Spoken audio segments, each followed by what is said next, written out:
So, with that in mind, since you're going to be, the guy that can explain all this to us, no pressure or anything. No, just kidding. I'll try my best here. Where does it stand? I saw that you retweeted something within the last hour from Russell Dorsey, just adding what the latest is. So kind of fill us in on that. What's the latest as we know it?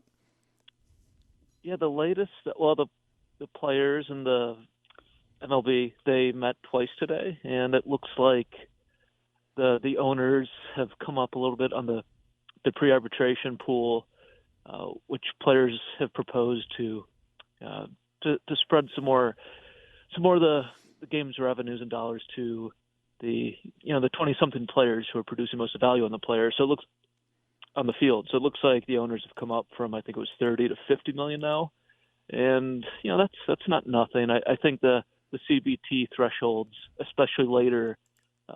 In the later years 4 and 5 of the proposal from the owners, are probably still too far apart to get anything done today. But hey, never say never. I'll stay tuned, and I'm sure your baseball-loving audience will too. But it looks like the gap might be closing a little bit, but there's still a lot of issues to work through to get players in camp and get the season rolling. And there has been some movement, and I wanted to ask you about this. Again, I follow you on Twitter and check in on Twitter to see what you're commenting on, multiple times a day. And my friend Joe Sheehan, same thing. And, Joe and I have been he's been doing radio on my show for a long time, so I value his opinion too. But you two have both expressed, and I don't want to misrepresent what you personally have said, but you've kind of expressed a sentiment that certainly is something I feel, which is, started out really kind of advocating the player's stance and understanding what they were pursuing, and they had a good reason to pursue some of the bigger items. But they seem to have backed off that, and it's gotten to the point where I'm not sure exactly what they would do to be willing to sign a deal, because the big stuff's pretty much passed them by. I don't want to belittle the gains that they've made in these negotiations, but as Joe has noted, and I think you have noted, at what point does it just become more damaging to them to miss games rather than maybe recognize they're not going to get what they want, not in a big way? So what do you think? And I hope I didn't misrepresent that. No, that's really well said. And a year ago, I thought if we were going to miss games, I thought it would be because players had really dug in on some more transformative issues, like trying to get to free agency earlier, or arbitration eligibility earlier. But they've taken those asks off the table, and they removed earlier free agency really early in the process, earlier this year. And now we're to lose games over a relatively small, really total gap from the threshold levels to the bonus pool. They're really close on minimum salaries. It feels like the players have given up quite a bit, and I know the owners expressed displeasure with the players' proposal on Monday, but or maybe it was Sunday. I'm getting my days mixed up at this point, but I know, right? But it doesn't feel like the players can really give that much more without feeling like they won anything. I guess the pre-arbitration bonus pool could become something larger down the road, but it's going to start off pretty modest in scale, it looks like. So yeah.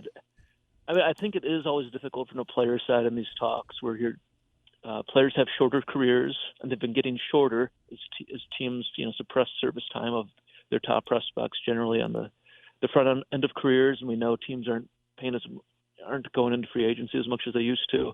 So careers are shorter, owners are of course wealthier, and they don't.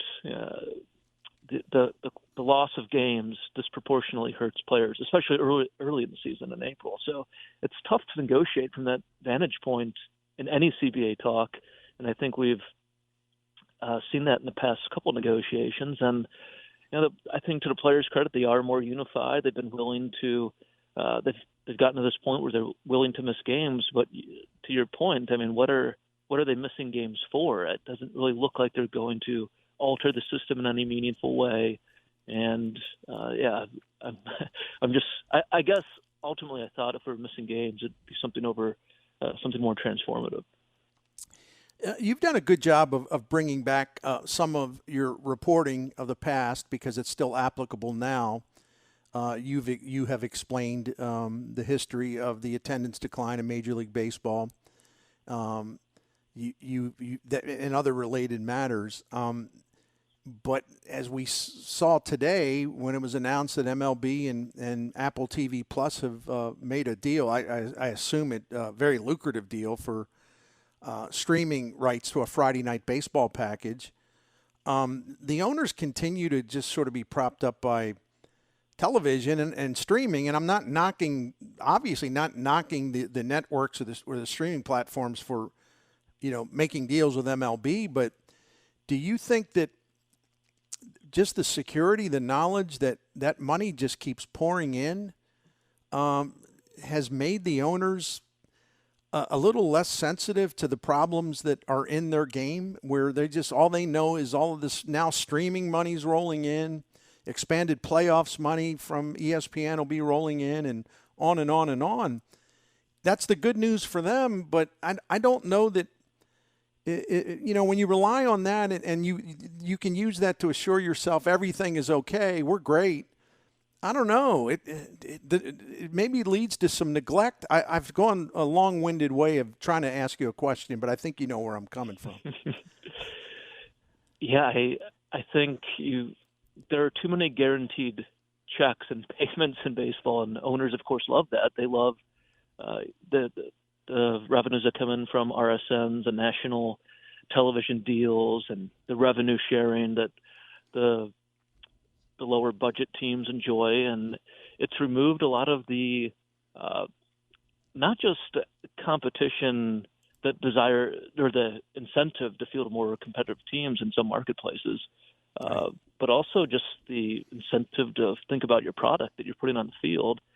And I'm trying to modernize it or make it more compelling. And I think when you're just getting so much guaranteed revenue, and you think about the whole RSN cable model that I think is starting to break apart here, it's really based upon, it's subsidized by people who never watch it. So many millions of people over the years have indirectly given MLB owners and players money, and they never watch live sports or the product. It's just built into the basic cable tier. And that's slowly going away, and we're seeing more pivoting to streaming. But over the last few decades, I think it has slowly reduced incentive to compete, to think about the product and improve the product in baseball. And attendance in baseball has slowly, it peaked in 2007, and I believe the last full season prior to COVID, it decreased 11% from that peak, which is a pretty significant number. And I'm wondering where that's going to be after 2 years, where people,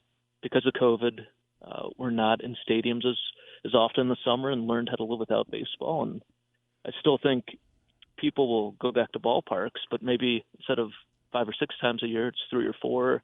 Everyone's built up their man caves and home entertainment experiences where there's less incentive maybe to go to a game. And then, of course, we all are familiar with the inflation issues going on right now, and that could cut into.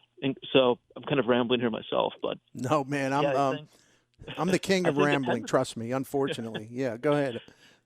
And with every labor stoppage in history that have cost games, fans have they've not shown that the following year they have not come to the ballpark as often. They've expressed through not buying tickets as often their displeasure. So if there is a significant loss of games, you factor in the already declining attendance rate with maybe change in behavior because of COVID, plus a work stoppage, and you kind of wonder where the gate revenues will be, and you wonder if that's one of the clouds hanging over owners at this point, in addition to maybe some fears about where the RSN model, cable model, is going too.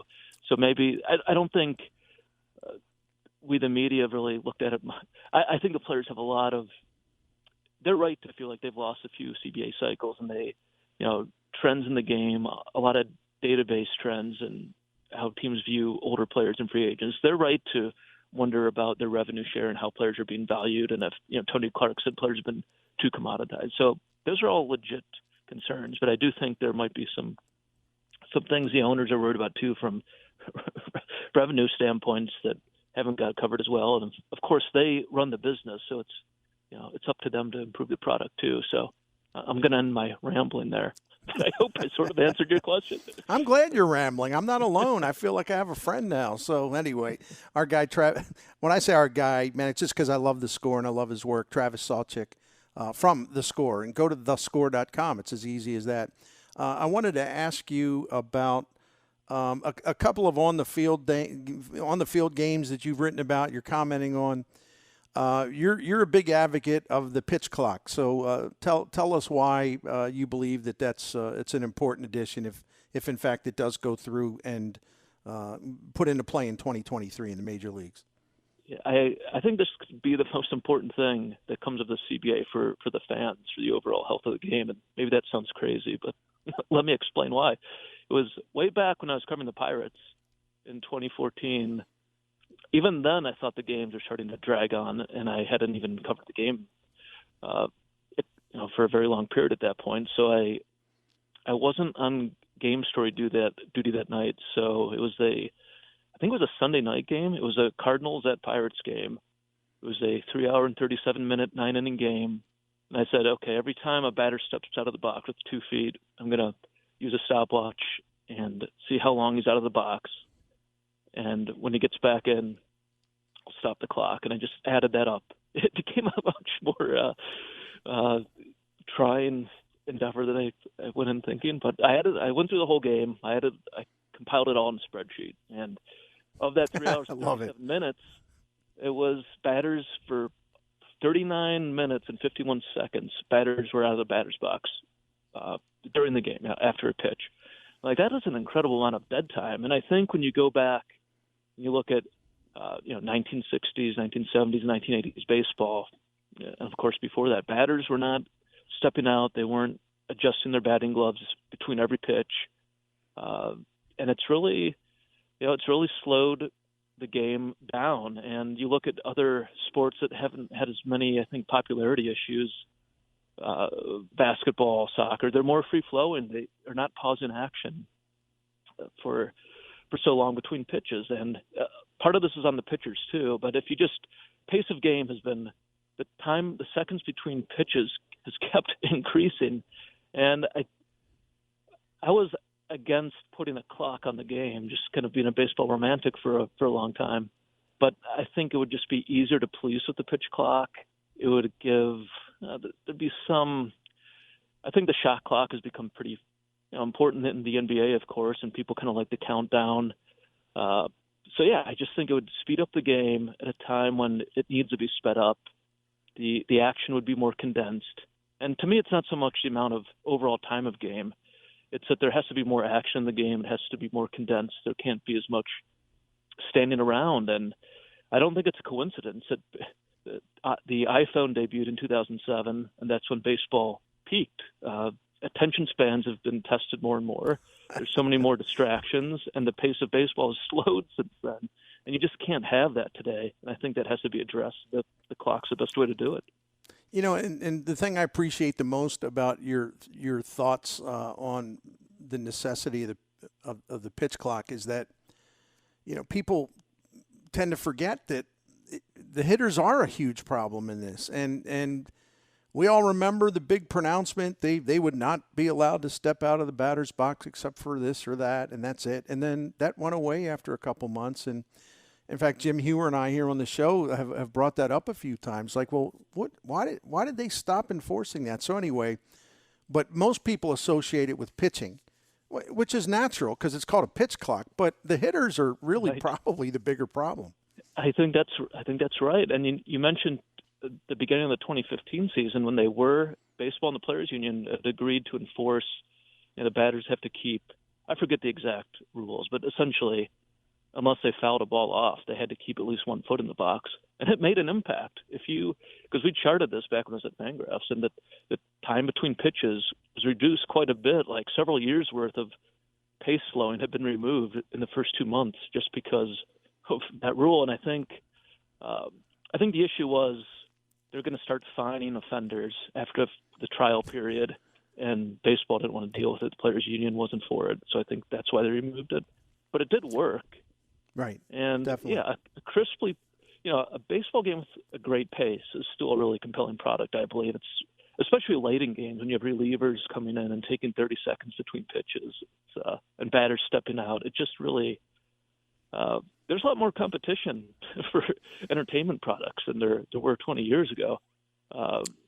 So baseball needs to keep up with the times and speed up the product. It's still a great product, but the action has to be condensed in a way that is more captivating and will keep people's attention spans for longer periods. Travis, I've got one more for you, provided you have the time. I don't want to, take advantage of your kindness. So if it's okay to ask you one more. Okay, absolutely. Cool. For our 590 The Fan KFNS listeners, tell us your views on defensive shifts, which and that's become like a hot button debate. It's interesting. I like to really read the stuff, the for and against, but remind me and tell our listeners where you stand on this as of now, anyway. Yeah, it's. I'm very much for the pitch clock, but I don't have a. I don't know if I've. At one point, I was against. I was for fewer rules. Generally, are better, but if the NBA can have an illegal defense and that sort of thing, if it helps, it would help like a Matt Carpenter. If it helps make the game more entertaining, I'm all for it. I just don't have a strong opinion on that one. I think I've that's gone cool. back and forth. Maybe it helps the product. I don't know. I'd be curious to see them see more of the experimentation. I forget if they were doing it in the Atlantic League last year or not. But what kind of I think the effect might actually be overstated, given the amount of strikeouts in the game and the amount of hitters trying to get the ball in the air, in part because of shifts. I don't know that it would have a dramatic impact on batting average, but it would do something, and maybe it would change behavior a little bit by batters. Right. I was going to say, don't not that you feel bad, but don't feel bad about just sort of being undecided, because I'm I'm an undecided voter on the shift. Yeah, I was really really opposed to banning shifts, and then I've sort of been waffling on it, and I don't, I'm not embarrassed to say I'm waffling on it because it's a pretty big deal, and I sort of echo what you just said. It's like I've come to the point where it's like, I don't know, maybe try it on a conditional basis, maybe a season, maybe two, maybe that's naive, but because I've seen some of the studies. I know Baseball Info Solutions have done a good job of running estimates about what it would mean in terms of increased offense, and basically their conclusion is not much.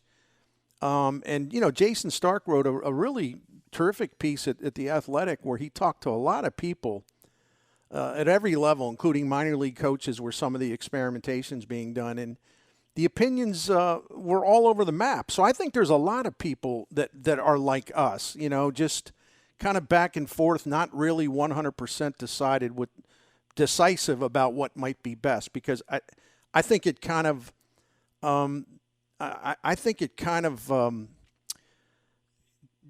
just makes it hard to reach a really conclusive opinion if you're like taking everything seriously about it, other than just ban the damn shifts. I mean, it's hard to really settle on what's the right answer for me. And again, see, now I'm rambling, so I apologize. One of my great questions would be, how would it be policed? And I've been so immersed with the labor issues that I haven't.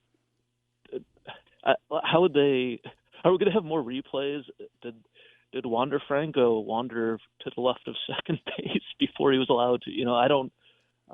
Can you put a defender in motion and time it where he can cross so there you after go. the pitch is released? I don't know if they really thought about every aspect of this. So I'm more. Anything that's going to encumber the pace of play, I worry about a little bit, because there's already enough starts and stops during the game. But it would inject some offense into the game, and so I'm all for more experimentation. I just don't know if it should be at the major league level quite yet, but it's probably not going to be up to me. So, I'll be fascinated to see what happens if they do go through with it. I was just kind of rounding into the opinion, and I talked about it yesterday, that I was changing my mind about it and sort of becoming, a ban the shift guy. Although, again, not locked in on it entirely. And I admit I'm waffling. I really do. No problem with that. So, but I'm talking myself into it, and then I go on to Twitter, and I see Joe Sheehan ridiculing the whole thing. And he was just like, "Oh, hooray, more singles to right field. Wow." And I'm like, "Oh gosh." It's like when Joe I felt like going back to, I'm of a different generation, but back in my days as a, in Catholic grade school, and Sister Suzanne like slapping me with the ruler on the knuckles, I'm like, "Joe, don't do that to me." It's like, but it's funny. It just shows you, because everyone's got an opinion on it. And I don't know that we're ever going to get to a point where it's a unified opinion. Apparently I kind of laugh at that part of it. Yeah, Joe's a really smart guy. So when he has an opinion that differs from mine, I have to step back and think, Absolutely. Do I need to reconsider this? I know, right. Hey, listen, man, this has been fun, a lot of fun. I hope we didn't take up too much of your time. Next time you come on, I will try to deliver more. I will focus on efficiency and pace of play in my asking of questions. I'll try to be more efficient next time. Oh, no. I really enjoyed it. No, I rambled too, so it was a good back and forth ramble. And thanks for all the info that you provide. Oh, man, yeah. Thanks for all the info you provide on Twitter at Travis_Sawchik. I hope I'm saying that right. Sawchik. So that's correct. Is that Ukrainian, by the way? It's Russian. So okay. No, and because I appreciate the stuff you've been doing with your Twitter account there too, keeping everybody. I just appreciate it. So, but hey, people ask me my nationality, my last name all the time, so I thought I could at least kind of turn the tables for once. Yeah, I'm Polish for whatever it's worth. So, anyway, thank you very much. Yeah, great to be with you. Thank you. All right, we'll talk soon. Travis Sawchik here on the Bernie Show. Jim, he's a very smart, thoughtful guy. That's why I like him. 43 minutes. That's. He said a lot of interesting things, but 43 minutes of batters stepping out of the batter's box in that game he covered. I'm like, oh my goodness. It's got to end, right? It's not even the pitchers; it's the hitters, and we gotta keep pounding that point home. Their hitters are out of control, man. I mean, and again, it's not like I feel sorry for pitchers, because, I'm going to sound like the old guy here, but it really has nothing to do with age. I just know that there was a point in my life, and I speak for a lot of people, and including people that are younger than I am, because after all, it's not like I'm 80 years old or anything, but no, I mean, where I grew up, and it applies to St. Louis because of Bob Gibson and others, where I grew up watching my guy Jim Palmer and some of those other great Orioles pitchers, those 20-game winners. And, I mean, it's like get the ball, look in, deliver the next pitch. There was no fooling around. Pitchers, it's just a more aesthetically pleasing game when pitchers work fast. And how many times have we watched a broadcast, national or local, where my friend Dan McLaughlin will point out, or, Rick Horton will point out, maybe it's Joe Buck on Fox will point out, John Smoltz, the benefit of working fast, that the players in the field, the defenders, love it when their pitchers are working fast. It's just a more pleasing game to watch without all this dawdling. And, but the pitchers are only one half of the equation. We don't talk enough about it's idiotic is what it is, because at least the pitchers aren't out there like, oh, well, I'm gonna retime my glove strings after every pitch, and oh, I got to step off the mound because I'm gonna redo this glove string now. Oh, I just did it, but I'm gonna do it again. Who are these idiots stepping out of the box after every damn pitch? Adjusting their Velcro gloves and not just a quick fix or whatever. It's not even a fix. It doesn't need to be adjusted. But they'll do it 2-3 times, and they'll look at it, and they'll do it again. And it's just like, They're the damn problem. It's not even the pitchers. They're part of the problem, but these selfish, egomaniacal hitters are a bigger problem. I wonder when the pitch clock comes in, because I've almost kind of already given up that it's not. But when it starts, to your point, who gets penalized and how do they determine that? Is it the pitcher or is it going to be the hitter? And, are we going to give a ball or a strike to each player? 2023, we'll find out. But, like you said, okay, so let's just say we go with a 14-second pitch clock. Well, if the batter's out of the box for, I don't know, let's just say 10 of those 14 seconds, and then the pitcher doesn't throw the ball within 14 seconds, you can't really penalize the pitcher there, can you? No, you can't. And is it umpire's discretion where he says, well, no, the batter was the reason for this delay? You got to give it to the umpire discretion. You know what? The one thing I'll say, if these people had the guts, and I'm talking about Major League Baseball, I'm not talking about the umpires, because they sort of have to follow along with what the policy is, right? Mm-hmm. So that's what I say. If these people don't have the guts to do something as simple as, look, you keep your ass in the batter's box, okay? Mm-hmm. Period.